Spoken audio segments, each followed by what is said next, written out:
Hey, how's it going, everyone? Just doing a video on Malachi, and this is the very last book of the prophets. And in my 1611 King James Bible, it's the prophets, and then it's the Apocrypha, and then the New Testament. And so it's a short book, but to me has, again, the same sequence that I have posted in my Revelation video recently, and then what I've been posting recently. And so this is really a challenge for me personally to check the sort of internal consistency of the Bible and the narrative that I presented.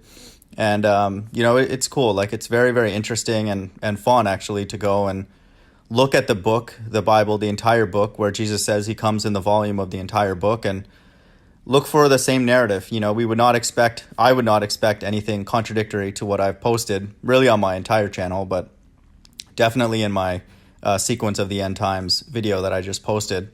And so, it's encouraging and just a reaffirmation here in Malachi that it's the same narrative, and I'll walk through that here. And so, just to begin, it starts first with Christ coming on the scene during his first appearance when he died on the cross. Malachi 3 reads, "Behold, I will send my messenger, and he shall prepare the way before me." That's referring to John the Baptist.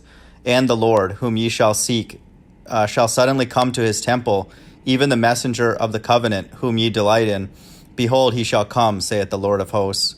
But who may abide the day of his coming, and who shall stand when he appeareth? For he is like a refiner's fire, and like fuller's soap. And he shall sit as a refiner and purifier of silver, and he shall purify the sons of Levi, and purge them as gold and silver, that they may offer unto the Lord an offering in righteousness. Then shall the offering of Judah and Jerusalem be pleasant unto the Lord, as in the days of old, and as in former years. And I will come to you to judgment, and I will be a swift witness against the sorcerers, and against the adulterers, against false swearers, against those who oppress the hirelings in his wages." God does care about minimum wage. "The widow and the fatherless, and that turn aside the stranger from his right, and fear not me, saith the Lord of hosts. For I am the Lord, I change not.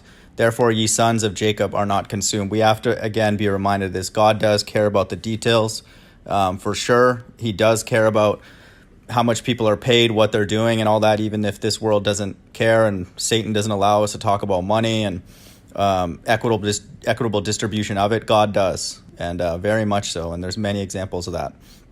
And also it says here, that's even more important, is that God does not change. That whatever he's telling us in the very first book is his same vibration, is his same likes and dislikes in the last book.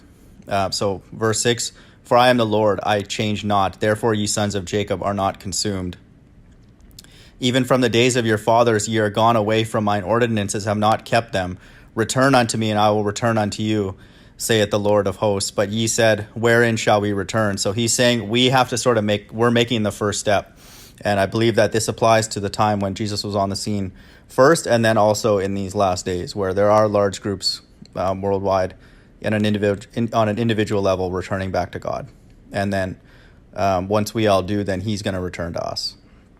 So just scrolling ahead, this to me, again, is me looking in other parts of the Bible for consistencies, really, in what I just presented, where I have stated that, the book of Revelation is attempting to convey to us the sequence of events of the end times, sometimes symbolic, sometimes very literal, that there's a group, his elect, that will be taken away, and then there will be a 3.5-year tribulation testing period with plagues enacted by 2 witnesses, and then the wrath of God, the quote cleanup. And so thankfully, not surprisingly really for me, but it is very encouraging that Malachi 3 and 4 confirm this as well. So Malachi 3:17 reads, "And they shall be mine, saith the Lord of hosts, in that day when I make up my jewels, and I will spare them as a man spareth his own son that serveth him." So this is referring again to that 144,000. Verse 18, "Then shall ye return and discern between the righteous and the wicked, between him that serveth God and him that serveth him not." This is going to be the time in that 3.5-year period where the mark of the beast is the thing that's going to use to delineate between God's left and right hand side. And there are only 2 options. I want people to be very, very aware of this. This is not to scare people unnecessarily. This is just the way it is. If people don't like it, we have to take it up with God. There's no in between. There's no half Christian, three-quarter Christian, 25% Christian anymore.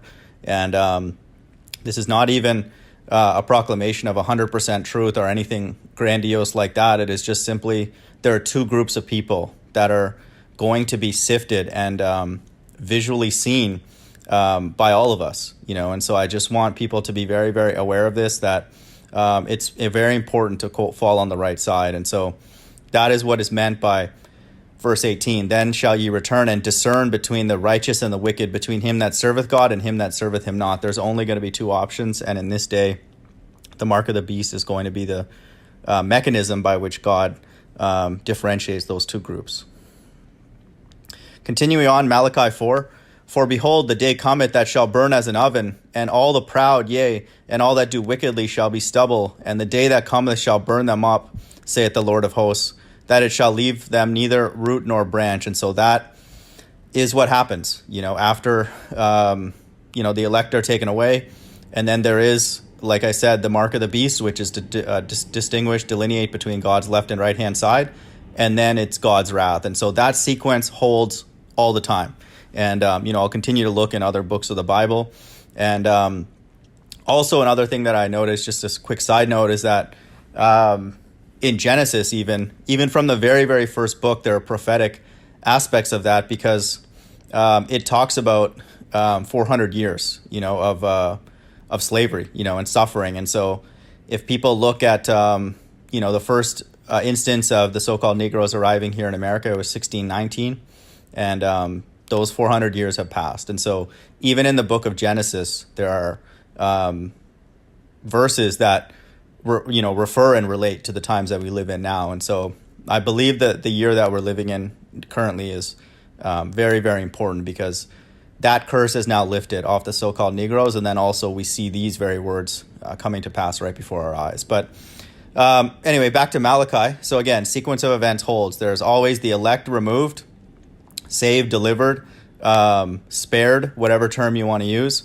Then there is a sifting of God's left and right hand side.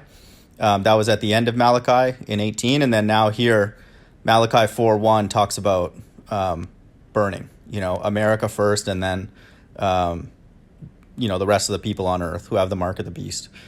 Malachi 4:2, but unto you that fear my name shall the Son of Righteousness arise with healing in his wings, and ye shall go forth and grow up as calves of the stall. And ye shall tread down the wicked, for they shall be ashes under the soles of your feet in the day that I shall do this, saith the Lord. Remember ye the law of Moses, my servant, which I command unto him in Horeb for all of Israel, with all of the statutes and the judgments. This would kind of seem strange for anybody who doesn't kind of get it, and then maybe watch my video first. Why is he all of a sudden referring to Moses and Elijah? Again, it will make sense, because they are the two witnesses, described in Revelation 11, administering the plagues in Revelation 16, 15, and 16. And so this is all exactly the same sequence, and then the exact same quote characters. So I'll read 4 again. Again, not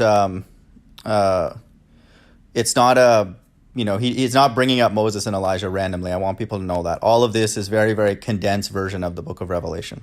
So Malachi 4:4, remember ye the law of Moses, my servant, which I command unto him in Horeb for all of Israel, with the statutes and judgments.